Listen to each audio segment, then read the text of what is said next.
Llevaba 3 días sin comer cuando vio el rancho. Estaba situado al final de un camino de tierra entre dos colinas, pequeño, tranquilo y medio oculto por álamos. Desde la loma donde se encontraba, parecía un lugar que uno podría pasar completamente desapercibido si no estuviera lo suficientemente desesperado como para buscar algo. Una cabaña de piedra con techo de tejas de barro, un corral de madera con una cabra blanca solitaria detrás de la cerca, un granero con la puerta abierta, salía humo de la chimenea tenue y gris contra el cielo del atardecer. Alguien vivía allí, alguien que tenía fuego, un techo y probablemente comida y todo lo que ella no había tenido desde la noche en que se marchó. Se llamaba Clara Rourke, tenía 27 años, estaba embarazada de 7 meses y llevaba 4 días caminando. Se marchó en la oscuridad con nada más que una maleta de cuero que contenía 2 vestidos, un peine, una Biblia que le había regalado su madre y los 14 centavos que encontró en la lata detrás de la estufa. Se marchó porque quedarse significaba morir, no de la forma rápida, ni por una bala, ni por una cuchillada, sino de la forma lenta, de la que ocurre cuando un hombre te quita todo poco a poco, hasta que no queda nada más que un cuerpo que se estremece y una mente que ha olvidado lo que es la seguridad. Su marido, Emmett, era ese tipo de asesino, de esos que nunca dejan rastro que el sheriff pueda ver, de esos que se disculpan después y lo dicen en serio, y luego lo vuelven a hacer y también lo dicen en serio.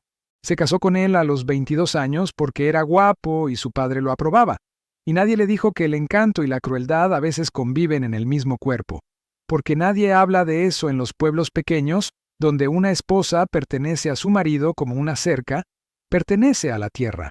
Ya había intentado irse 2 veces. La primera vez, él la encontró en la estación de diligencias del pueblo y la trajo de vuelta. El viaje a casa transcurrió en silencio, un silencio peor que si hubiera gritado, porque ella sabía lo que significaba el silencio. Significaba más tarde, significaba cuando nadie pudiera oírla. La segunda vez llegó hasta la casa de su hermana en Prescott, y su hermana la miró a la barriga y le dijo: «No puedo acogerte, tengo mi propia familia de la que ocuparme». Clara se quedó en el porche de su hermana y comprendió algo que había intentado ignorar, que estaba sola en esto, completamente, totalmente, sin excepción, sola. La tercera vez no fue a ningún pueblo, ni a casa de ninguna hermana, ni a una estación de diligencias. Caminó hacia el sur, hacia las colinas, lejos del camino, lejos de cualquier lugar donde Emmett pensara buscar. Caminó entre matorrales, artemisa y lechos de arroyos secos. Durmió bajo un saliente rocoso la primera noche, en una cueva poco profunda la segunda y a la intemperie la tercera, porque estaba demasiado cansada para buscar refugio. El bebé que llevaba dentro pesaba y estaba muy bajo, tenía los pies en carne viva y su cuerpo le decía de todas las maneras posibles que no podía aguantar mucho más. Y entonces vio el rancho. No fue a la puerta principal, fue al granero. El granero era la opción más segura porque en los graneros no se hacen preguntas. No se dice que no y no se juzga a una mujer embarazada con la cara sucia por lo que se merece. Se deslizó por la puerta abierta y encontró un rincón donde el heno estaba apilado hasta el techo. Se dejó caer y el alivio de no tener que caminar fue tan intenso que hundió la cara en el heno y lloró en silencio, como había aprendido a llorar en 5 años de matrimonio. En silencio, con la boca cerrada, para que nadie la oyera, nadie viniera y nadie empeorara las cosas. Se durmió. No era su intención. Quería descansar 1 hora y luego pensar en qué hacer, pero su cuerpo decidió por ella y durmió profundamente, sin soñar. Y cuando despertó estaba oscuro y alguien estaba de pie junto a ella con una linterna. Retrocedió a trompicones. Su espalda chocó contra la pared del granero. Se llevó las manos al vientre, como siempre hacía ahora, protegiendo lo único que le quedaba de sí misma, y alzó la vista hacia la figura que se veía tras la linterna, esperando a ver qué pasaba, porque lo que pasara estaba fuera de su control y ya se había acostumbrado a ello. «Tranquilo», dijo la voz. Era la voz de un hombre. «Baja. Tranquila, sin enfado. Tranquilo, no te voy a hacer daño». La linterna se apagó y ella lo vio. Era mayor de lo que esperaba, quizás 60, quizás más. Tenía el pelo blanco y corto, un rostro moreno y surcado por décadas de sol y viento, y un cuerpo delgado pero no frágil. de esa delgadez que se consigue trabajando duro, comiendo poco y sin quedarse quieto el tiempo suficiente para ablandarse. Llevaba una camisa de franela, pantalones de lona y botas cubiertas de barro. La miraba primero al vientre, luego a la cara y después a los pies descalzos, ampollados y sangrantes, y su expresión cambió de una forma que ella no supo interpretar. No era lástima. Era algo más duro que la lástima, algo que parecía reconocimiento. ¿De cuántos meses estás?, preguntó. 7 meses. ¿Cuánto tiempo hace que no comes? No respondió, porque la respuesta era vergonzosa y porque admitir que no has comido en 3 días se siente como admitir que has fracasado en lo más básico que se supone que debe hacer una persona: mantenerse con vida. «Pasa», dijo. No le preguntó su nombre. No le preguntó de dónde venía. No le hizo ninguna de las preguntas que ella esperaba. Simplemente se dio la vuelta, caminó hacia la cabaña, mantuvo la puerta abierta y esperó. Ella lo siguió porque no tenía a dónde ir y porque el bebé dio una patada fuerte cuando ella se puso de pie y la patada se sintió como un voto y el voto era por comida. Por cierto, si esta historia ya te ha conmovido, tómate un momento para suscribirte y déjanos un comentario contándonos desde dónde nos escuchas. Nos encanta saber de dónde son nuestros oyentes. Ahora, continuemos. La cabaña era pequeña, cálida y limpia, como la casa de un hombre que ha vivido solo el tiempo suficiente para desarrollar su propio sistema. Una estufa con una olla encima, una mesa con una silla, una cama estrecha contra la pared con una manta de lana doblada a los pies, estantes con frascos de conservas de frijoles y tomates y carne seca, un rifle sobre la puerta, una fotografía en la pared de una mujer con un bebé en brazos, con los bordes amarillentos y el cristal agrietado en una esquina. Todo en su sitio, todo en silencio. El hogar de un hombre que había hecho las paces con la soledad, o al menos una tregua. Apartó la olla del fuego, sirvió el guiso en un tazón, lo puso sobre la mesa, colocó una cuchara al lado y se apartó. No se sentó. No se quedó merodeando. Simplemente se apoyó contra la pared junto al fuego, cruzó los brazos y miró al suelo mientras ella comía. Al principio comió despacio porque su estómago se había encogido y porque comer demasiado rápido después de 3 días le provocaba náuseas. Luego comió más rápido porque el guiso estaba caliente y espeso, con papas, zanahorias y carne salada, y era lo mejor que había probado en meses. Además, el bebé se movía dentro de ella de una manera que le pareció una muestra de gratitud. Ella comió 2 tazones.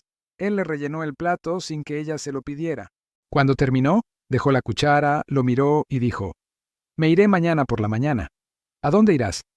Ella no tenía respuesta para eso. «¿Cómo te llamas?», preguntó. «Clara». «Soy Josiah. Josiah Wakefield». Descruzó los brazos.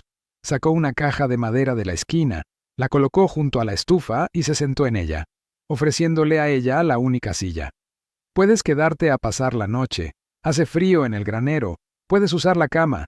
Yo dormiré aquí afuera, junto a la estufa. No puedo quedarme con tu cama». «Tú no lo estás tomando. Yo lo estoy dando. Hay una diferencia». Ella lo miró. A ese hombre delgado, curtido y silencioso que había encontrado a una desconocida embarazada en su granero, la había alimentado y le había ofrecido su cama sin preguntarle por qué estaba allí ni qué había hecho. Y algo en su interior se abrió. No del todo. Solo un poco. Lo suficiente para dejar entrar la posibilidad de que no todos los hombres del mundo fueran como Emmett. Lo había olvidado. 5 años con un hombre como Emmett te hacen olvidar que la bondad existe sin condiciones, que un hombre puede darte algo sin esperar nada a cambio, que la palabra quedarse puede significar seguridad en lugar de trampa. Esa noche durmió en su cama. Las sábanas olían a cedro y humo de leña, la manta era pesada y cálida, el bebé estaba acurrucado y quieto, y Clara durmió 8 horas seguidas por primera vez en meses. Cuando despertó, el sol entraba por la ventana, Josiah ya estaba afuera, y podía oír el balido de la cabra y el sonido de un hacha partiendo leña. Se quedó allí un minuto, escuchando los sonidos cotidianos de una mañana en un rancho, y esa cotidianidad era tan distinta a lo que conocía que le hizo un nudo en la garganta. Se levantó y preparó café. Encontró la cafetera y el café molido, y lo preparó fuerte como siempre. Cuando Josiah regresó de la leñera, Se detuvo en el umbral y miró el café sobre la mesa. Algo se reflejó en su rostro, rápido y desprevenido. Lo disimuló rápidamente. Pero ella lo había visto. Era el rostro de un hombre que llevaba muchísimo tiempo sin que le prepararan café. Se quedó ese día. Y el siguiente. Y el siguiente. Ella seguía diciendo que se iría, y él seguía sin pedírselo, y los días se convirtieron en una semana, y la semana se sintió menos como esconderse y más como aterrizar, como un pájaro que ha estado volando demasiado tiempo y que finalmente encuentra una rama a la que agarrarse. Ella supo de él a retazos. Había sido ranchero toda su vida. Llegó a tener 300 cabezas de ganado y una esposa llamada Ruth, que había muerto 11 años antes de la misma fiebre que asoló la mitad del territorio aquel verano. La mujer de la fotografía. Habían tenido un hijo, Daniel, que se fue al este y escribió cartas durante algunos años, y luego dejó de escribir, y Josiah no sabía si su hijo estaba vivo o muerto, y lo dijo como se dice algo que se ha cargado tanto tiempo que se ha convertido en parte del esqueleto, no con dolor reciente, sino con el dolor sordo y permanente de una herida que no sanó bien. Tras la muerte de Ruth, el rancho se había reducido.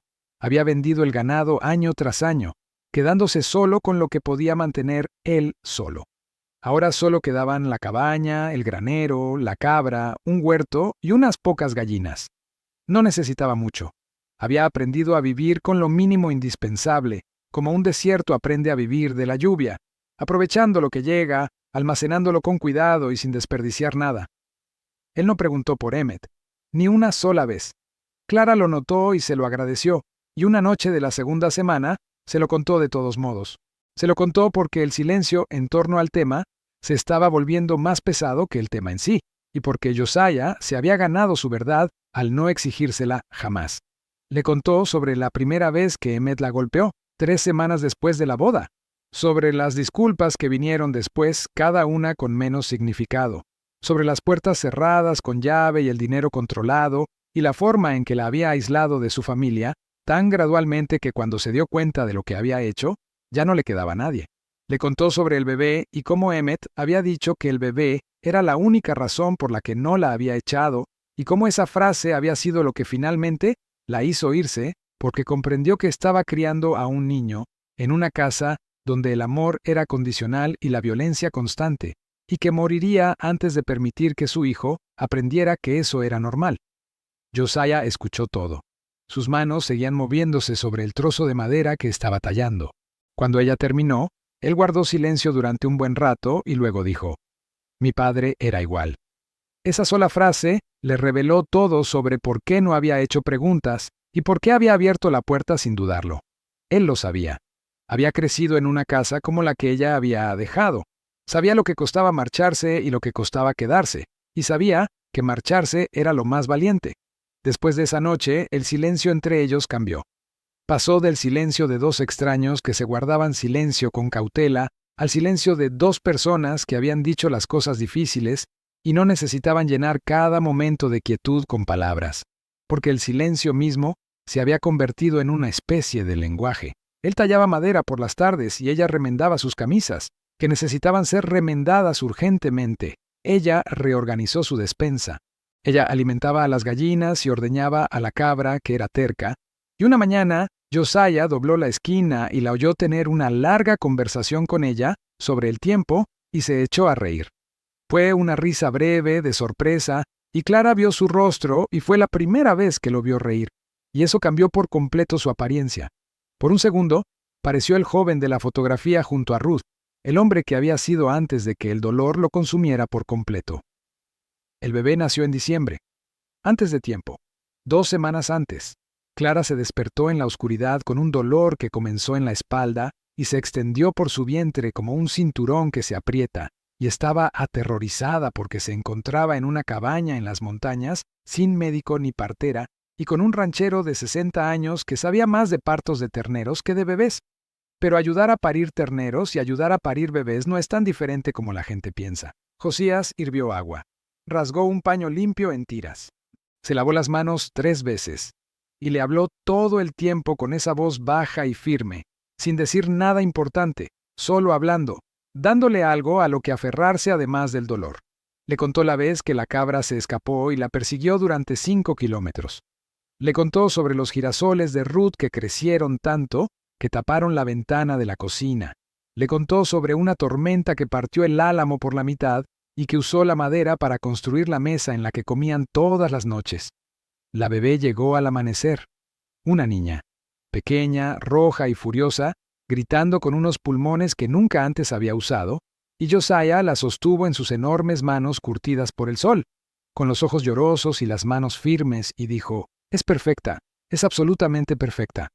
Y Clara, exhausta, temblando y llorando como no lo había hecho desde niña, no un llanto silencioso, no del tipo que había aprendido en casa de Emmett, sino un llanto abierto y sincero, del tipo que surge cuando uno se siente lo suficientemente seguro como para hacer ruido, abrazó a su hija y sintió los latidos del corazón de la bebé contra el suyo, y supo que cada paso, cada ampolla, cada kilómetro recorrido con hambre, la habían llevado hasta allí.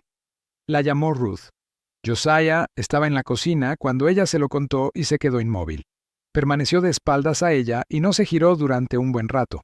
Cuando lo hizo, sus ojos eran diferentes, y Clara supo que había hecho algo que significaba para él mucho más de lo que jamás expresaría con palabras. Pasó el invierno. Ruth creció como crecen los bebés, rápido y de forma asombrosa. Tenía el cabello oscuro y los ojos grises de Clara, y Clara prefirió ver en ellos solo a su hija, solo a la persona en la que se estaba convirtiendo esa niña. Josiah sostenía a la bebé todas las tardes, sentado junto a la estufa con ella contra su pecho, su puño aferrado a su dedo, y la miraba con una expresión que Clara jamás había visto en el rostro de un hombre. La expresión de alguien que lo había perdido todo y luego había recibido algo tan pequeño y vivo que había derribado cualquier muro que hubiera construido. Llegó la primavera y Clara plantó un verdadero huerto. Hileras de tomates, judías, calabazas y hierbas aromáticas a lo largo del borde. Cavó los bancales ella misma porque quería ensuciarse las manos con la tierra. Quería plantar algo y verlo crecer, porque durante 5 años lo único que había visto crecer era su propio miedo. Y ahora quería cultivar algo que alimentara a la gente en lugar de devorarla viva. Josías construyó una cuna. No lo anunció. Una tarde, Clara regresó del jardín y allí estaba, junto a la cama, hecha de madera de álamo con barandillas lisas y lijadas y pequeñas flores talladas en el cabecero. Clara acarició la barandilla con los dedos y no dijo nada, porque a veces el silencio dice más. En junio, un hombre subió por el sendero a caballo. Clara oyó el caballo antes de verlo y al alzar la vista, sintió un escalofrío. No era Emmett, pero por un instante pensó que sí, y ese instante la transportó de nuevo a cada puerta cerrada con llave, a cada moretón oculto bajo las mangas largas en agosto. Era el agente de policía de Clayton. Traía un documento. Emmett había presentado una reclamación. Quería que le devolvieran a su esposa. La ley estaba de su lado. Una esposa era una esposa. El agente se disculpó. Dijo que le daría de plazo hasta la mañana. Josiah estaba en el granero cuando el ayudante del sheriff se marchó. Clara se lo contó. Y lo que vio en su rostro no fue miedo ni tristeza. Fue ira. Una ira contenida. La clase de ira que proviene de un hombre que vio cómo golpeaban a su propia madre y juró que jamás volvería a quedarse de brazos cruzados. No vas a volver atrás, dijo. La ley dice, no me importa lo que diga la ley. Tú no vas a volver, ese bebé no va a volver, y si ese hombre pone un pie en mi propiedad, estaré en el porche y que se las arregle solo. El ayudante del sheriff regresó por la mañana. Josiah estaba en el porche con el rifle sobre las rodillas. No apuntaba a nadie. Simplemente estaba allí. El ayudante miró el rifle y dijo, «Señor Wakefield, no puedo permitir que interfiera en un asunto legal. No existe ningún derecho legal sobre un ser humano», dijo Josiah. «Ya no. Eso terminó con la guerra. Si quieren arrestarme, adelante. Pero ella no se irá de este rancho». El ayudante del sheriff permaneció en el patio durante un buen rato. Observó la cabaña, el jardín, la manta de bebé tendida en el tendedero y el rostro de Josiah. Lo que vio en él le hizo volver a montar a caballo. No regresó. Una semana después, Clara oyó que el ayudante le había dicho a Emmett que no encontraban a su esposa. Clara nunca supo si era cierto o si el ayudante había actuado por su cuenta. Emmett no volvió. 2 años después, el rancho ya no era el mismo. El huerto se había duplicado. Había 3 cabras en lugar de una. El gallinero había sido reconstruido. Josiah había construido una nueva habitación en la cabaña en otoño, y cuando Clara le preguntó para qué era, él respondió: Ruth necesitará su propio espacio algún día. Ruth tenía 2 años y llamaba a Josiah papá. La primera vez que lo dijo, él la tenía en brazos en el porche, viendo la puesta de sol. Ella señaló un pájaro y dijo: Papá, pájaro. Él se quedó muy quieto y Clara lo observó desde la puerta y lo vio cerrar los ojos y abrazar a su hija con más fuerza. Se casaron en la primavera del 3er año. Sin ceremonia, sin oficiante. Estaban en el jardín entre las hileras de tomates y Clara dijo: Quiero quedarme. Y Josías respondió: Lo sé. Y ella dijo: No así. Contigo, como tu esposa, si me aceptas. Él la miró como la había mirado aquella primera noche en el granero, con el reconocimiento firme de un superviviente que ve a otro, y dijo: Clara, he sido tuyo desde que me preparaste café aquella primera mañana. Simplemente no creía que me estuviera permitido decirlo. Aquella noche la besó en el porche, con Ruth dormida dentro y las estrellas tan densas sobre las colinas que el cielo parecía hecho de luz. La besó con cuidado, como hacía con todo, con ternura, con atención, como si ella fuera algo frágil y él prefiriera morir antes que ser quien la rompiera. Y ella le devolvió el beso con todo el peso de lo que había sobrevivido, cada kilómetro, cada noche vacía, cada momento en que creyó que jamás volvería a ser tocada con bondad. Si esta historia te impactó, si te recordó que la seguridad es lo más hermoso que una persona puede ofrecer a otra, y que la familia no se define por lazos de sangre, sino por quien te abre la puerta cuando no tienes a dónde ir, entonces suscríbete y acompáñanos en el próximo episodio. Deja un comentario contándonos desde dónde nos escuchas y recuerda, lo más valiente que puedes hacer es caminar hacia la luz, incluso cuando apenas puedes mantenerte en pie.